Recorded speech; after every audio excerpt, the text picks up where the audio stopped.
be a great addition for the team, not only for his quality, what he can provide because of his quality, which is definitely a very top level player, but also I think he can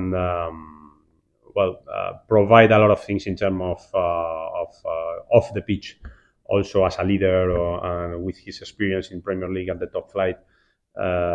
Even he has been also played for all the youth teams of England, so definitely would be I'm pretty sure he would be a great, also a very good example of the pitch, and yeah, it would be a great addition. Definitely, hopefully he will be with us very soon. পরের ধাপ হচ্ছে আমরা already আমরা জানেন English football অ্যাসোসিয়েশনকে পাঠিয়েছি তাদের এনওসির জন্য।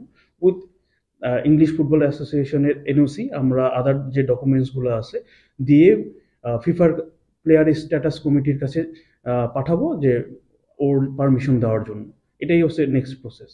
আমরা আশাবাদী খেলার জন্য, যদিও হচ্ছে হলো এটা কিন্তু তারেক কাজী বলেন জামাল ভুঁইয়ার চেয়ে একটু আলাদা, তারপরেও আমরা আশাবাদী খেলার জন্য, কারণ কিছু এক্সাম্পল অলরেডি আছে। সো আমরা পজিটিভ আসলে হামজা চৌধুরী যে বাংলাদেশে খেলতে পারবে।